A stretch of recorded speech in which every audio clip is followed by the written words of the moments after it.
창세기 15장 12절로부터 17절.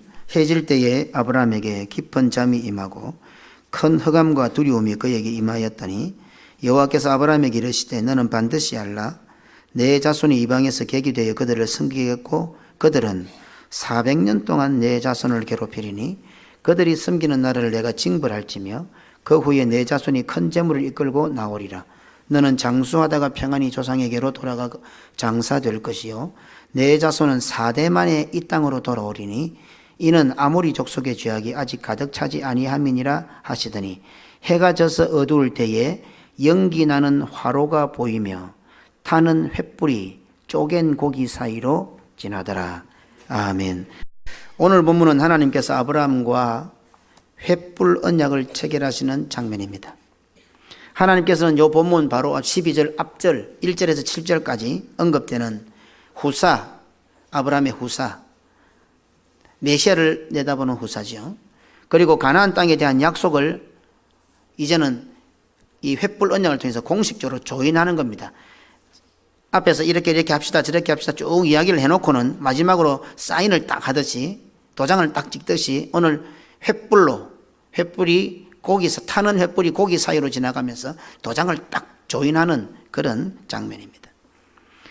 아브라함이 준비한 희생제물의 고기 사이로 하나님의 임재의 상징인 타는 횃불이 지나감으로써 하나님과 아브라함 사이에 공식적인 언약이 체결되는 본문입니다. 그래서 우리는 본문의 언약을 횃불 언약이라고 부릅니다. 희생제물의 고기 사이로 횃불이 지나가는 것만으로도 이 언약의 의미가 무엇일지 우리는 쉽게 예상할 수 있습니다. 일단 번제를 드린다. 제물이 죽임을 당했다. 고기가 쪼개져 있다. 의미가 탁 다가오죠. 그리고 타는 횃불. 횃불이 타지만 안 타는 횃불이 어디 있습니까? 그런데 성경은 뭐냐면 타는 횃불이다. 또 의미가 있겠죠. 이미 죽은 짐승 그리고 쪼개져 있는 그 짐승 사이로 타는 횃불이 지나가면서 그 언약이 체결이 됩니다. 그러면 그 언약의 과정만으로도 어떤 의미겠다 하는 것이 짐작이 된다 이 말입니다. 본문에 나오는 풀무의 불과 연기에 대해서는 두 가지 견해가 있습니다. 그 가운데 하나는 풀무의 불은 이스라엘이 애굽에서 당할 혹독한 고난을 상징한다 하는 겁니다. 피어오르는 연기는 그런 고난 가운데서도 하나님의 구원의 때를 알지 못하여 방황하는 이스라엘의 영적 상태를 나타낸다 하는 견해입니다. 또 다른 하나는 출애굽한 이스라엘 백성들이 광야를 여행할 때에 밤낮으로 지켜준 불기둥과 구름기둥처럼 풀무와 연기는 하나님의 임재의 상징으로 보는 견해입니다. 타는 횃불이 쪼갠 고기 사이를 지나므로 하나님과 아브라함 사이에 언약이 체결되는 것을 볼 때에 횃불과 밀접한 연관을 가지는 풀무와 연기도 하나님의 임재의 상징으로 보는 것이 더 합당하다 하는 그런 견해입니다. 저는 이 두 가지 견해가 다 횃불 언약의 내용과 무관하지 않다고 생각합니다. 이렇게 시작합니다. 큰 흑암과 두려움이 그에게 임하였더니 큰 흑암과 두려움이 아브라함에게 임하였더니 이를 본문 그대로 번역을 해보면 심한 흑암의 두려움이 아브라함 위에 떨어졌다. 얼마나 무서웠으면 심한 흑암의 두려움이 아브라함을 엄습했다. 아브라함을 짓눌렀다. 아브라함 위에 떨어졌다. 이런 뜻이 됩니다. 아브라함은 자신을 완전히 압도하여 심한 두려움에 떨게 하는 흑암을 환상 가운데서 보게 됩니다. 아브라함을 심한 두려움에 떨게 한 이 흑암은 장차 아브라함의 후손들이 이방에 객이 되어 그들을 섬기고 그들로부터 괴롭힘을 당하게 될 것을 예고합니다. 이것은 궁극적으로 우리 주 예수 그리스도께서 이 세상에 오셔서 세상의 모든 죄를 택한 백성들의 모든 죄를 홀로 지시고 악한 세력에 의하여 고난 받으실 것을 예표합니다. 언약을 맺으시기 위해 아브라함을 찾아오시는 하나님의 모습에서부터 아브라함과 맺게 될 언약의 의미가 무엇인지를 쉽게 이해할 수가 있습니다. 아브라함을 찾아오신 하나님께서는 너는 반드시 알라라고 운을 떼시면서 시작을 하십니다. 하나님께서 지금부터 계시해 주신 말씀에 대해서 아브라함은 분명히 알고 또한 앞으로도 계속해서 알고 있어야 한다 이 말입니다. 반드시 알라 이 말은 무슨 말인가 하면 꼭 알아라. 지금 알 뿐 아니라 앞으로도 계속해서 쭉 꼭 알고 있어야 된다. 요 뜻입니다. 오늘 우리들 손에 들려져 있는 성경 66권 전부가 다 하나님의 명령입니다. 오늘 우리가 하나님의 말씀으로 믿습니다. 이 성경을 하면, 이 말은 다른 말로 하면 우리들에게 아무개야 반드시 알아라, 반드시 알라, 이렇게 말씀하고 계시는 겁니다. 무슨 말입니까? 이 말씀을 내가 지금 알아야 되고 앞으로도 쭉 반드시 알아야 되는 말씀이다, 이 말입니다. 실로 하나님은 시간의 제한을 받으시지 않는 분이시고 초월자이시며 역사의 주관자이시므로 장래에 일어날 모든 일을 완전히 다 아시는 분입니다. 그리고 이를 사랑하는 우리들에게, 성도들에게 성경을 통하여 알려주고 계십니다. 실로 하나님의 말씀이 기록된 성경 안에는 장차 이 세상의 마지막 날과 그 이후에 이루어질 일들에 대한 소중한 정보가 수록되어져 있습니다. 하나님의 전지하심을 믿는 우리 성도들은 이 소중한 진리를, 이 말씀을, 성경을 정령이 반드시 알아야 합니다. 오늘도 하나님께서는 사랑하시는 우리 성도를 향하여 반드시 알아야 하고 앞으로도 반드시 계속 알고 있어야 할 말씀을 이 강단을 통해서 주고 계십니다. 하나님께서는 아무개야 반드시 알아라, 정령이 알아라, 앞으로도 계속 쭉 꼭 알아야 한다라고 말씀하시는데, 오늘 나는 이 말씀에 대해서 어떤 자세를 취하고 있습니까? 내 자손이 이방에서 계기되어, 이를 본문 그대로 해석을 해보면 내 자손은, 내 씨는 그들의 것이 아닌 땅에서, 다시 말해 자기 땅이 아닌 땅에서 계기되리라. 다시 말해서 어떤 지역에서 완전히 정착하지 못하고 잠시 머물러 있는 자가 된다, 이런 뜻입니다. 거기서 영 사는 것이 아니고, 우리도 여기 와서 개그맨에서 오래 사시죠, 그죠? 어쩌다 보니 여기까지 와서 살게 된 거예요. 그래서 이 고향처럼 살지만은 오늘 이 말씀 속에는 무슨 말입니까? 잠시 머물러 있는다, 이런 뜻입니다. 이 땅에 살고 있는 모든 사람은 100년도 못 살고 잠시 살다가 흙으로 돌아갑니다. 이 세상의 모든 사람은 이 세상에서 태어나 이 세상으로 끝을 맺습니다. 가만히 보십시오. 이 세상에서 태어났습니다. 흙이 되어 이 세상으로 돌아갑니다. 하지만 우리 성도는 어떻습니까? 예수 그리스도를 나의 구주로 믿는 순간부터 이 세상은 타향이 되고 결국 우리는 이 세상으로 돌아가는 것이 아니라 우리의 본향기라고 믿는 하늘나라로 가게 되어 있습니다. 언제부터? 예수님을 나의 구주로 믿는 그 순간부터. 그들을 섬기겠고 그들은 내 자손을 괴롭게 할 것이다. 아들에 대한 약속, 쉽게는 이삭에 대한 약속이죠. 그러나 이것은 결국 궁극적으로 여자의 후손, 메시아에 대한 약속이요, 구원에 대한 약속을 하시면서 하나님께서는 아브라함과 아브라함의 후손들에게 그 약속이 성취될 때까지 어떤 일이 생길 것인가 하는 것을 말씀하고 있습니다. 400년 동안 4대 만에, 우리가 흔히 말하는 이 4대, 이 단어는 기본적으로 어떤 의미가 있는가 하면 어린아이가 성장하여 성인이 되고 다음 어린아이를 낳는 때까지, 조그마한 아이가 태어나서 성장해서 그 다음 아이를 낳는 데까지, 그걸 한 대로 봅니다. 일반적으로 30 정도로 보죠. 예수님은 은 30에 팔렸죠. 그것은 30이 넘었다는 말입니다. 요셉은 은 20에 팔렸죠. 그것은 30이 안 됐다는 말입니다. 이런 것도 성경에 참 재밌는 부분들입니다. 그래서 우리가 3대이라면 할아버지, 아버지, 아들 3대로 보죠. 왜 그렇습니까? 태어나서 다음 아이를 낳을 때까지 한 대가 되는 거죠. 또 다른 계산법은 히브리 사람들이 오랜 세월을 계산할 때, 오랜 기간을 계산할 때 한 사람의 일생 전부를 기준해서 계산하는 방법이 있습니다. 이럴 경우에 또르, 즉 대는 100년을 의미합니다. 한 사람의 전 인생. 이렇게 본다면 4대 만에 가면 400년이 되는 거죠. 지금 우리는 이스라엘 백성들이 역사적으로 애굽에서 430년을 살았다, 아니다, 430년이 아니다를 살펴보려고 하는 것이 아닙니다. 성경에서 말씀하시려고 하는, 지금 횃불 언약을 맺으시면서 하나님께서 아브라함에게 4대 만에 400년 만에 이렇게 말씀하시는데 그 의도가 뭔지, 하나님께서 그렇게 말씀하시는 의미가 뭔지를 살펴보고자 합니다.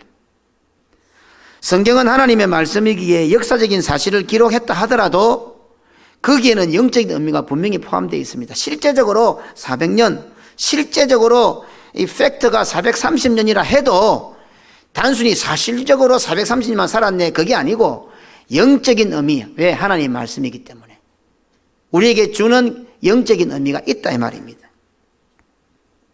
하나님께서 아브라함과 횃불 언약을 체결하실 때에는 아직 아브라함은 이스마엘이라는 아들도 낳기 전입니다.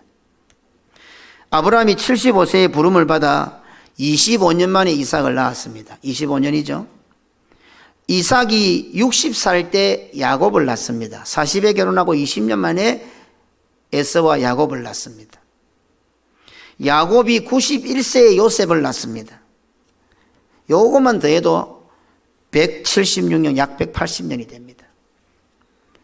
야곱에서 시작하여 레위, 고핫, 아므람, 모세 출애굽할 때까지죠. 그리고 고핫은 이미 가나안에서 태어나서 애굽으로 들어갔으니 실제로 애굽에서 태어난 사람은 아므람과 모세밖에 없습니다. 어쨌든 레위부터 시작해서 야곱, 레위 셋째 아들이죠. 거기서부터 시작해서 고핫, 모세의 할아버지죠. 모세의 아버지 아므람, 그 다음에 모세, 이 연도를 추정을 해봐도 한 220년 정도밖에 되지 않습니다. 그러면 앞에서 아브라함부터 요셉까지 한 180년 정도, 그리고 요셉부터 모세까지 한 220년 정도, 한 400년 정도가 나옵니다. 이렇게 볼 때에 하나님께서 아브라함에게 말씀하신 애굽으로부터 괴롭힘을 당하는 400년의 세월은 하나님께서 아브라함과 횃불 언약을 맺으시는 그 순간부터 아브라함에게 메시아를 내다보는 이삭을 주시는 그때부터 시작이라고 볼 수 있습니다. 하나님께서 횃불 언약을 맺으시는 그때로부터 시작해서 이스라엘 백성들이 출애굽할 때까지의 세월이 실제적인 계산법으로도 아주 가깝습니다. 물론 성경에는 이스라엘 백성들이 430년 만에 출애굽했다고 기록하고 있습니다. 그래서 우리는 오늘까지 별 묵상 없이 그대로 받아들였습니다.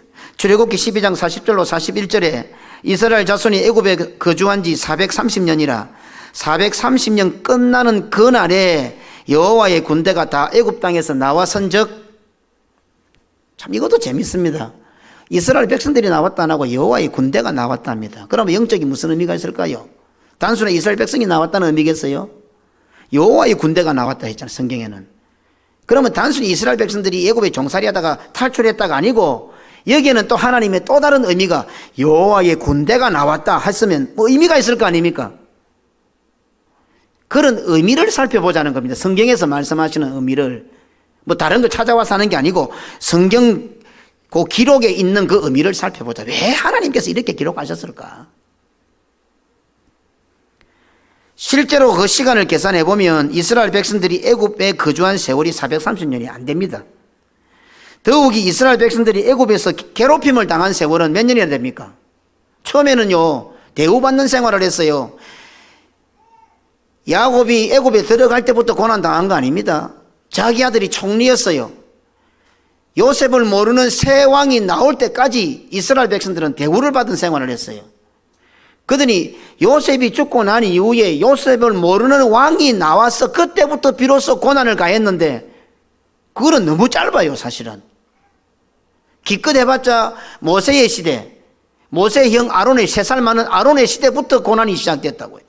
기껏 해봤자. 도무지 계산해도 430년을 만들 수가 없어요.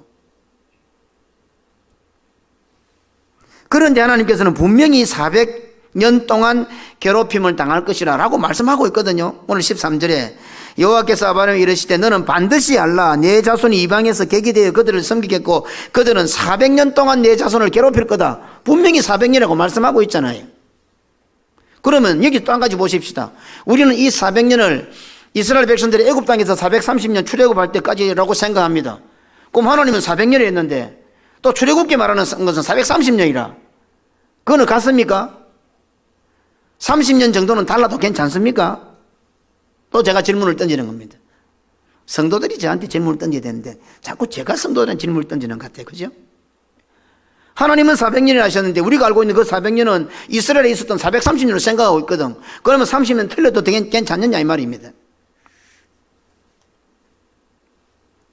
오늘까지 우리는 하나님께서 말씀하시는 이 횃불 언약을 맺으시면서 사는 400년에 대한 계산을 우리는 당연히 이스라엘 백성들이 출애굽한 430년 그것으로 그냥 받아들이고 있는 거예요. 저는 성경학자들의 연대기적 견해를 살피려고 하는 것이 아닙니다. 오랜 세월 전의 사건이라 그 연수를 정확하게 계산하는 것도 쉽지는 않습니다. 성경 전체 문맥을 살펴 가장 이성적이고 상식적인 면에서 접근을 하고 있습니다. 자, 그렇다면은 학자도 아닌 제가 이 정도의 문제를 제기할 수 있다고 한다면 무슨 말입니까? 성경이 틀렸다는 말입니까? 저는 신학자도 아닙니다. 성경을 연구하는 고고학자도 아닙니다. 그런데도 성경을 그냥 읽으면서 조금 깊이 있게 묵상해서 살펴만 보아도 문제가 제기가 됩니다. 성경에 기록된 대로 400년과 430년 차이가 납니다. 그런데 우리는 모든 성도들은 하나님이 말씀하신 400년을 우리는 이 애굽 생활에 430년을 우리가 믿고 있습니다. 이상하지 않느냐는 겁니다.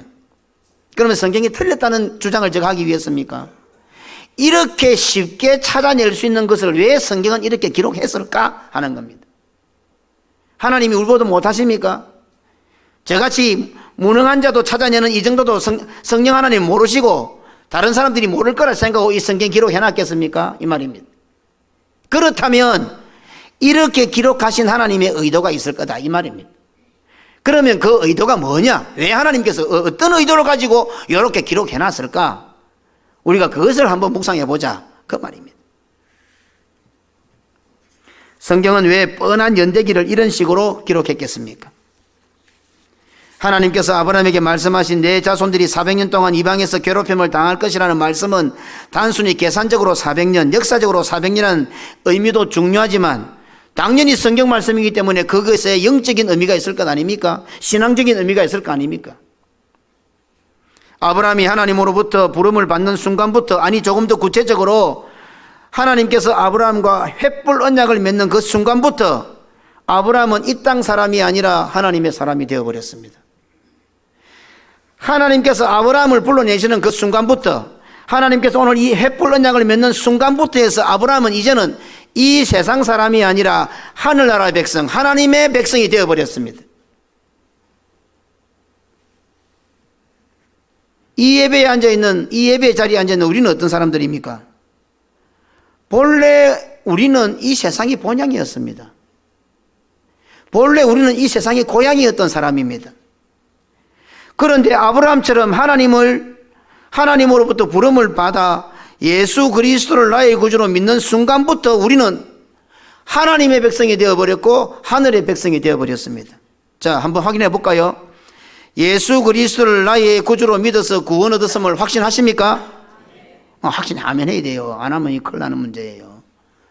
예수 그리스도를 나의 구주로 믿어서 내가 구원 얻었음을 확신하십니까? 그렇다면 이제 예수 그리스도를 나의 구주로 믿어서 이 세상 백성이 아니라 하늘 백성 된 것을 믿습니까? 언제부터요? 언제부터 그러냐는 거죠. 오늘 이 질문을 던지는 겁니다. 오늘 처음 교회에 나와가지고 오늘 이 설교를 듣고 예배에 참여하여 성령의 감동을 받아서 내가 예수 믿습니다 고백하고 오늘 이 물음에 아멘 했으면 오늘 이전까지는 그 사람이 고향이 세상이었어요. 저 세상이 본향이 고향이었어요. 그런데 오늘 이 금방 제 질문에 예수님을 나의 구주로 믿어 구원 얻었음을 확신하십니까? 아멘 하는 그 순간부터 어떻게 돼요? 그 사람은 이제는 하나님의 자녀가 되고 하늘의 백성이 된 겁니다. 맞습니까? 그렇잖아요. 이처럼 우리가 예수 그리스도를 나의 구주로 믿는다 고백하는 순간부터 내 본향이던 이 세상은 타향이 되어버렸고 하늘나라가 우리의 고향이 되어버렸습니다. 우리가 성도 되기 이전부터 쭉 살아오던 이 땅이, 이 세상이, 이 고향이 내가 예수 믿는 순간부터, 내가 예수쟁이가 되는 순간부터 타향이 되어버렸고 우리는 이 땅이 고향 사람이었는데 이제 이 땅에서 우리 객이 되어버린 거예요. 언제부터? 예수 믿는 순간부터, 하나님과 언약이 체결되는 순간부터. 어제까지는 고향이었는데 예수 믿는 순간부터 객지가 되어버린 거예요. 어제까지는 우리가 본토 사람이었는데 내가 예수쟁이가 되는 순간부터, 예수 믿는 순간부터 내가 객지 사람이 되어버린 거예요. 어제까지는 함께 살던 이웃들이고 함께 사랑을 나누고 함께 살아갈 사람들이었는데 내가 예수 믿는 순간 그 순간부터 그 함께하던 그 세상 사람들이 나를 괴롭히는 사람이 되어버린 거예요. 어떻습니까? 하나님께서 말씀하시는 400년이 언제부터겠습니까? 창세기 15장 13절에 보면 반드시 알라 내 자손이 이방에서 객이 되어 그들을 섬기겠고 그들은 400년 동안 내 자손을 괴롭히리니. 자, 그러면 요 본문 갖고만 한번 떼어놔 보세요. 요 본문 갖고만 한번 들여다 보십시다. 요 본문 갖고 내 자손이 이방에서 객이 되어 그들을 섬기겠고 그들은 400년 동안 내 자손을 괴롭히겠다. 그러면은 여기서 말하는 내 자손이 누굽니까? 누구부터 내 자손입니까? 아브라함의 자손이 누구부터 시작됩니까? 이삭부터 시작되잖아요. 아주 간단하잖아요. 내 자손이 그럼 이삭부터 시작되는 자손이 될 거 아닙니까? 그런데 우리는 어떻게 해요? 애굽 가서 산 430년만을 생각하고 있단 말이에요. 성경에 보면 그대로도 내 자손이 가면 그때부터 이삭부터잖아요. 이삭부터 시작하고 있다 이 말입니다. 요에 대한 대답이 오늘 주보에 나온 것처럼 이삭을 놀리는지라 요 설교입니다. 그래서 다음 주일날 요거에 대해서 구체적으로 살펴보겠습니다. 한 주간 또 한번 생각해 보시기 바랍니다.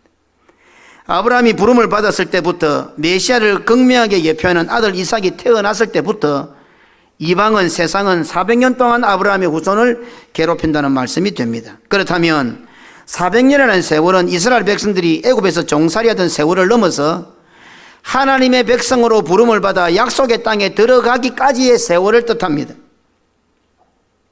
언약을 맺습니다. 약속, 후사에 대한 약속입니다. 그러니까 어찌 보면 더 구체적으로 이삭이 태어날 때부터 어떻게 해요? 다시 약속의 땅으로 들어갈 때까지를 400년으로 볼 수가 있습니다. 우리 성도들이 예수 그리스도를 믿어 구원 얻은 백성으로 살아가는데 신앙과 믿음 때문에 많은 고난과 괴롭힘을 당합니다.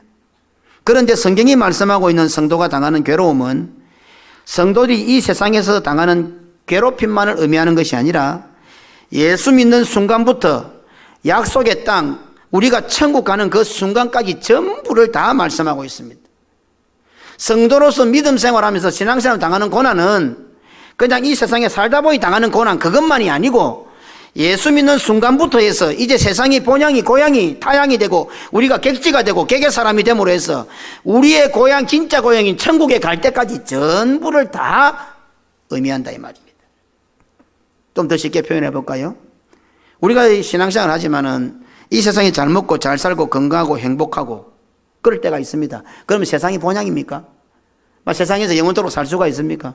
잘 먹고 잘 살고 걱정 없고 건강하고 성공하고 잘 되고 그러면 세상이 고향입니까? 이 세상에서 못 먹고 못 살고 병들고 불행하면 하늘나라가 천국이 우리의 고향입니까? 아주 쉬운 질문이지 않습니까? 이 세상살이가 어떠하든지 우리는 성도는 이 세상이 객지요 타향입니다. 성도의 본향은 하늘나라입니다. 그 하늘나라라는 뜻이 뭔가 먼저는 교회입니다. 교회가 성도의 고향이라 이 말입니다. 그리고 나중은 천국이라는 말씀입니다. 성경은 우리가 하나님으로부터 부름을 받아 예수 그리스도를 믿고 하나님께서 약속하신 땅 하늘나라 천국으로 가기까지 괴롭힘을 당할 것인데 그 세월이 바로 400년이 될 것이고 4대가 될 것이다 이 말입니다. 자, 그러면 이제 결론을 정리를 해봅시다. 우리는 이 세상에서 이 세상이 우리의 고향일 때는 이 세상에 살다가 한평생 살다가 죽는 사람입니다. 이 세상 사람들의 논리입니다. 그런데 우리가 예수를 믿음으로써 이제는 이 세상이 우리 본향이 아니고 이제는 우리의 고향으로 가야 될 사람이 되었습니다. 그러면 예수 믿는 순간부터 내 고향으로 가야 되는데 그 고향으로 가는 세월까지가 바로 뭐란 말입니까? 400년이라 이 말입니다. 전에는 그냥 일생만 살면 끝나는 거예요. 그런데 오늘 성경 말씀이 뭡니까? 내가 예수를 믿어 천국 갈 때까지 4대가 될 것이고 400년이 될 것이다. 이렇게 말씀한다는 겁니다. 그렇다면 오늘 성경이 말씀하고 있는 4대 400년은 단순히 어떤 숫자적인 계산을 넘어서 더 깊은 의미의 영적 의미, 하나님의 의도가 담겨져 있다 하는 것을 알 수 있어요. 왜 하나님이 400년이라고 이렇게 표시했을까? 1000년이라면 더 좋잖아요. 1000년의 세월. 근데 왜 400년을 했을까? 왜 4대라고 했을까? 도대체 어떤 의미가 있을까? 성도들이 살아가는 믿음의 삶, 우리의 본향인 천국까지, 가나안까지 가는 그 세월을 왜 하나님은 400년이라고 이렇게 규정하고 있을까? 왜 4대라고 규정하고 있을까? 그러면 거기에는 무슨 의미가 있을까? 묵상을 하고 있는데 참 어렵습니다. 이 부분에 대해서는. 그래서 기도도 많이 하고 또 저도 계속 묵상하고 있습니다. 말씀을 맺어보십시다. 예수님을 나의 구주로 믿으십니까? 그렇다면 이제부터 이 땅은 우리의 권약이 아니라 이방이라는 사실을 반드시 알아야 하고 앞으로도 계속해서 잊지 말아야 합니다. 한 번 더 묻습니다. 예수님을 나의 구주로 믿습니까? 그렇다면 이제부터 우리는 이 땅에서 객이라는 사실을 잊지 말아야 하고 반드시 알아야 하고 앞으로도 계속해서 잊지 말아야 합니다. 또 한 번 더 묻습니다. 예수님을 나의 구주로 믿으십니까? 그렇다면 이제부터 우리는 이 땅에서 괴롭힘을 당한다는 사실을 반드시 알아야 하고 앞으로도 계속해서 잊지 말아야 합니다. 마지막으로 한 번 더 물어보십시다. 예수님을 나의 구주로 믿으십니까? 하늘 백성 되었음을 믿습니까? 그렇다면 400년 후에 4대 만에 우리의 본향으로 돌아가게 된다는 사실도 반드시 알아야 하고 앞으로도 계속해서 잊지 말아야 합니다. 뱀으로부터 발꿈치를 물려 고난과 고통 중에 있는 성도는 없습니까? 그것이 바로 내가 여자의 후손인 것을 확인할 수 있는 증거가 됩니다. 그 사실을 반드시 알아야 하고 앞으로도 계속해서 잊지 말아야 합니다. 예배는 우리 자신을 번제단의 제물로 내어놓는 순간입니다. 그래서 이제 우리 모든 말씀의 검으로 나를 철저히 죽이고 각을 뜨고 쪼개어야 합니다. 그럴 때 쪼개진 고기 사이로, 쪼개진 내 몸 사이로 타는 횃불이 지나가게 될 것입니다. 성령의 불이 쪼개진 내 몸 사이로, 쪼개진 내 고기 사이로 성령의 불이 지나가게 될 것입니다. 그리고는 그 순간 하나님께서는 나와 언약을 맺으시게 될 겁니다. 아무개야 반드시 알라, 아무개야 반드시 알아라이, 반드시 알고 앞으로도 절대로 잊지 말거라이. 비록 이방의 객으로 괴롭힘을 당하게 된다 하더라도 너는 반드시 4대 만에 400년 만에 이 땅으로, 약속의 땅으로, 교회로, 천국으로 가게 될 것이다. 하나님은 이 음성을 우리들에게 들려주시며 오늘 이 시간 우리와 언약을 맺으시는 것입니다.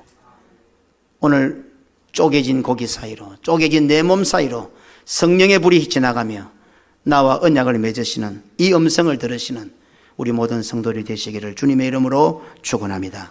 아멘.